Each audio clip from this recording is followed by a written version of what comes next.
आज की क्लास में हम टूल बार को सीखेंगे और टूल बार में शेप बिल्डर के ऊपर बात करेंगे कि शेप बिल्डर को हम सीखेंगे। शेप बिल्डर क्या है? शेप बिल्डर जो है वो शेप को काटने के लिए इस्तेमाल किया जाता है। जो शेप एक दूसरे के ऊपर ओवरलैप हो रही होती हैं तो ये उसको काटने में मदद देता है। तो इसमें इस पे वर्क करेंगे तो हम जैसे ही माउस यहाँ पर लेकर आते हैं और यहाँ पे है शेप बिल्डर टूल। तो जैसे ही इसके ऊपर माउस लेकर आया और इसकी साथ ही शॉर्टकट की है शिफ्ट प्लस एम। तो आज हम इसे देखते हैं कि ये कैसे वर्किंग करता है। जैसे ही मैंने माउस को प्रेस किया और इसके अंदर तीन टूल जो हैं मौजूद हैं। एक शेप बिल्डर टूल है, लाइव पेंट बकेट है और लाइव पेंट सिलेक्शन टूल है। तो इनको वन बाय वन हम देखेंगे, लेकिन अभी जो है शेप बिल्डर टूल को देखते हैं। तो मैं आपको यहाँ पे बताऊँ कि जो शेप बिल्डर टूल है ये कैसे वर्किंग करता है और हम इसे कैसे यूज़ कर सकते हैं। जैसे कि मैं यहाँ पे शेप ले लेता हूँ। शेप लेने के बाद यहाँ से इसका जो फिल है मैं इसे नन कर दूँगा।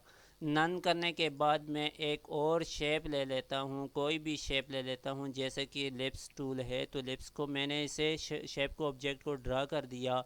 ड्रा करने के बाद यहाँ से मैं आपको डिटेल में बताऊँ कि ये कैसे वर्किंग करता है। थोड़ा इसे हम बड़ा कर लेते हैं और इसका साइज़ थोड़ा और बड़ा कर लेते हैं।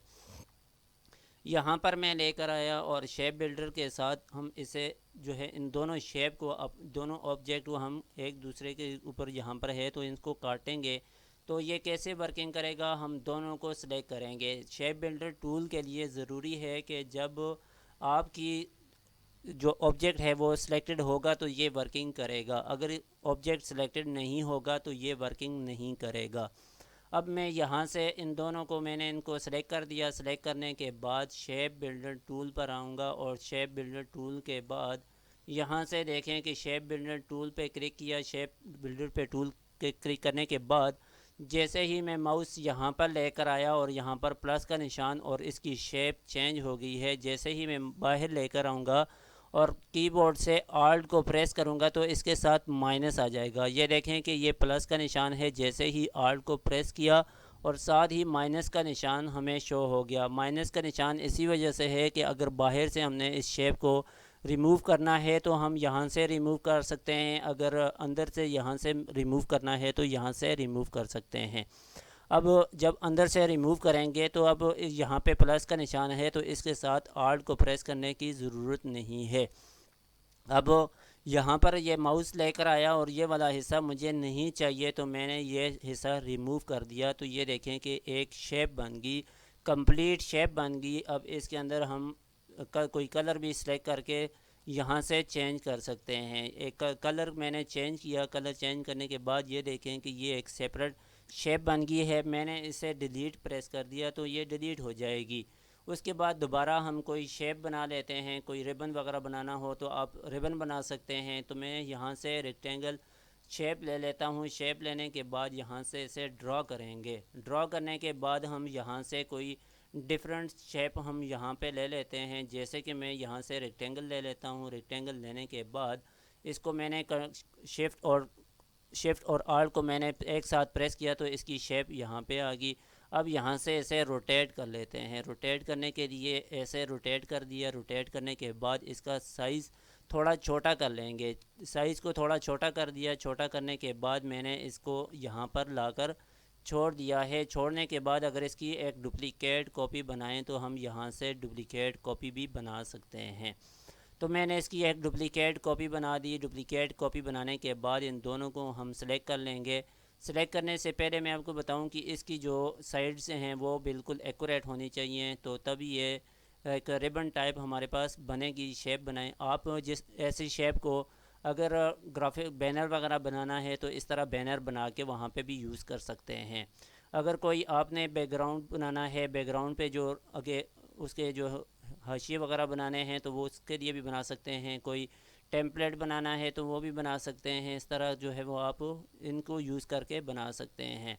तो मैं इसको साइड पे कर लेता हूँ। साइड पे करने के बाद इन तीनों को मैं सिलेक्ट कर लेता हूँ। सिलेक्ट करने के बाद शेप बिल्डर टूल पे क्लिक करेंगे। शेप बिल्डर टूल पे क्लिक करने के बाद एक तरीका तो ये है कि मैं आपको बताऊं कि बाहर की तरफ से आर्ट को प्रेस करके अगर इसको डिटेक्ट करें तो ये देखें कि इस तरह की शेप बन जाएगी। तो मैं कंट्रोल जेड कर लेता हूँ। जेड करने के बाद यहाँ से ड्रैग करके यहाँ पर लाकर इसे छोड़ दूँ तो ये एक कंप्लीट शेप बन जाएगी। तो शेप बिल्डर का टूल जो है वो इस तरह काम करता है कि हम अगर हमें बाहर जो है वो शेप नहीं चाहिए, वो ऑब्जेक्ट नहीं चाहिए, तो हम उसे रिमूव कर सकते हैं। मैं इसके बाद यहाँ से इसको डिलीट कर लेता हूँ। डिलीट करने के बाद हम कोई और इस तरह की शेप ले लेते हैं। जो यहाँ पर हम एक पॉलीगॉन टूल ले लेते हैं। पॉलीगॉन को यहाँ पर ड्रा करने के बाद एक और यहाँ पर लाकर ड्रा कर लेते हैं। जैसे ही मैं यहाँ पर लेकर आया और यहाँ पर इसकी इस तरह कॉपी बना दी। अगर यहाँ से इसको मज़ीद डुप्लिकेट करके इस तरह बनाएं तो बना सकते हैं। मैं इन सब को सेलेक्ट करके यहाँ सेंटर में ले आता हूँ। सेंटर में लाने के बाद यहाँ से शेप बिल्डर पे क्लिक करेंगे। शेप बिल्डर पे जैसे ही मैंने क्लिक किया, क्लिक करने के बाद अब जो हिस्सा मुझे नहीं चाहिए मैं उसे रिमूव कर दूँगा। तो मैं यहाँ से इसे रिमूव करना चाहता हूँ तो मैं इसे रिमूव कर दिया तो ये जो है वो रिमूव हो जाएगा। अब इसे रिमूव करना है तो ये रिमूव ऐसे हो जाएगा।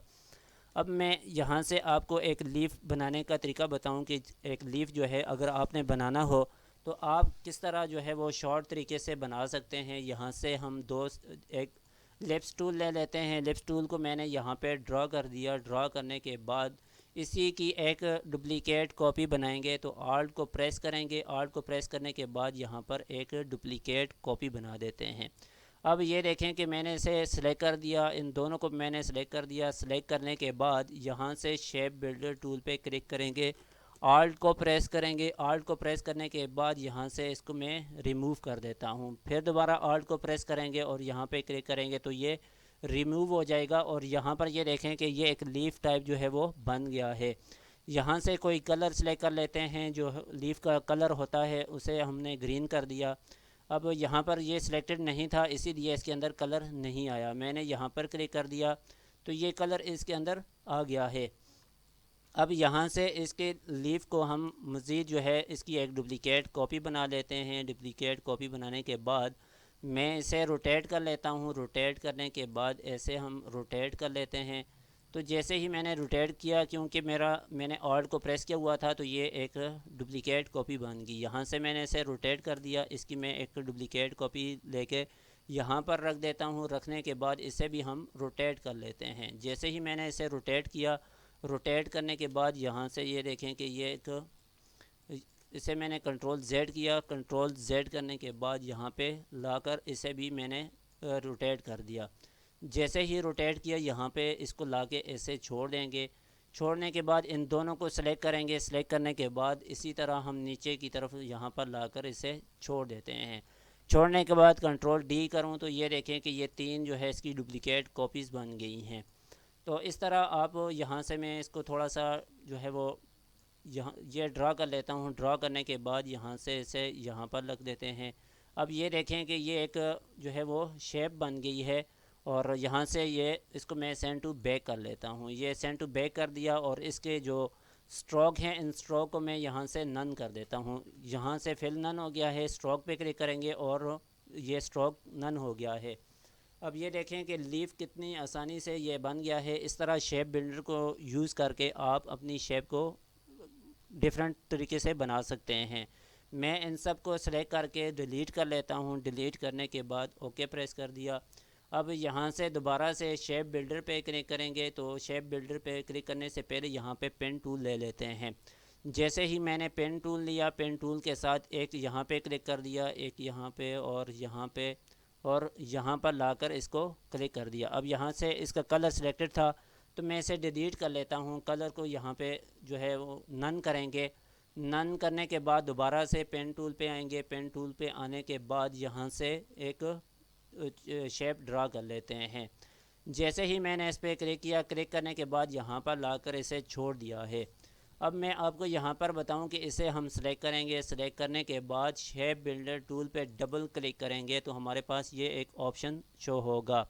उससे पहले कि मैं आपको बताऊं कि यहाँ पे शेप बिल्डर टूल को हम अगर यूज़ करें तो जैसे मैं ड्रा करता हूँ तो ये जो यहाँ से जो ब्रेकअप है, तो ये जो यहाँ पर गैप हमें नज़र आ रहा है ये फिल नहीं हुआ।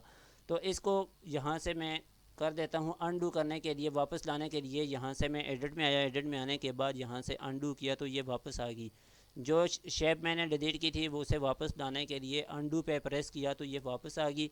अब मैं इसे दोबारा से मैं आपको यहाँ पे बताऊँ कि यहाँ पे हमें जो है वो गैप फिल करना है। उस फिल करने के लिए शेप बिल्डर पे डबल क्लिक करेंगे। डबल क्लिक करने के बाद गैप डिटेक्शन पे क्लिक करेंगे। गैप डिटेक्शन पे क्लिक करने के बाद यहाँ से अगर ये स्मॉल है तो ये ऐसे हाइड होगा, लेकिन उसके मुताबिक यहाँ पे साइज़ इसका चेंज होगा।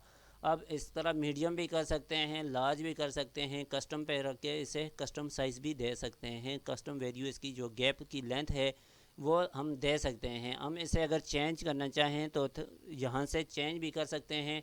और मैं आपको यहाँ पे बताऊँ कि यहाँ पे जो चेक मार्क है consider open field path as a closed, अगर इस पर चेक मार्क लगा होगा तो हम जो गैप है उसे हम फिल कर सकते हैं। अगर इस पर चेक मार्क नहीं होगा तो हम वहाँ से फिल नहीं कर सकते। मैं इन दोनों पे चेक मार्क लगा रहने देता हूँ और उसके बाद ओके प्रेस करेंगे तो हमें रेड वहाँ पे लाइन शो होती है। मैं आपको उस पॉइंट पे जाने से पहले यहाँ पे बता दूँ कि यहाँ पे हाईलाइट और हाईलाइटेड स्ट्रोक व्हेन एडिटेबल, तो यहाँ पे ये चेक मार्क है और यहाँ से चेक मार्क होगा और यहाँ से ये कलर है, हम यहाँ से चेंज कर सकते हैं। मैं आपको वहाँ पे बताऊँगा कि जैसे ही हम उस पर क्लिक करेंगे तो रेड कलर हमें शो होगा।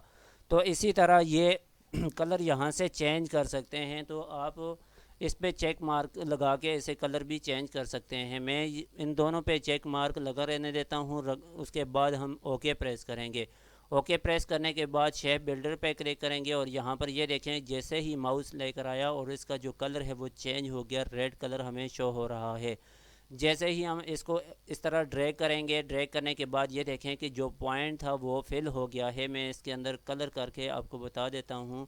कलर हम कोई डिफरेंट कलर कर लेते हैं, जो आप करना चाहें इस तरह कर सेलेक्ट कर लें। और मैं इसे ज़ूम कर देता हूँ, जो कि यहाँ पर इसका साइज़ बड़ा करके ये देखें कि ये यहाँ पे गैप था। अब मैं इसको जो कलर है इसे नन करके बता देता हूँ।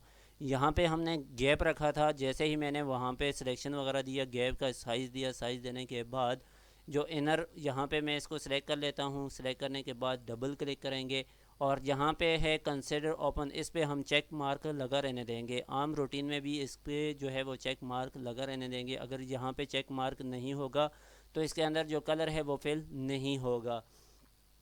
तो उसके बाद यहाँ पे है इन मर्ज मोड क्लिकिंग स्ट्रोक स्प्लिट्स इन पाथ, ये इस पे अगर चेक मार्क होगा तो यहाँ से अगर हम शेप बिल्डर को यूज़ करेंगे तो ये स्प्लिट हो जाएगी, लाइन उसकी स्प्लिट हो जाएगी। मैं इसे कंट्रोल ए करके इनको डिलीट कर लेता हूँ। डिलीट करने के बाद हम यहाँ पर आएंगे और यहाँ से कोई एलिप्स वगैरह ड्रा कर लेते हैं। मैं एलिप्स ड्रा कर लेता हूँ। एलिप्स ड्रा करने के बाद यहाँ से इसकी मज़ीद जो है वो डुप्लिकेट कॉपीज़ बना लेते हैं। डुप्लिकेट कॉपीज़ बनाने के बाद इसमें मज़ीद जो है वो और बना देते हैं। इन तीनों को सिलेक्ट कर लेते हैं। सिलेक्ट करने के बाद यहाँ पर आएंगे और शेप बिल्डर पे डबल क्लिक करेंगे। डबल क्लिक करने के बाद इन मर्ज मोड क्लिकिंग स्ट्रोक स्प्लिट दिया पाथ, जो पाथ हमारी हैं उसको काटने के लिए ये यूज़ होते हैं।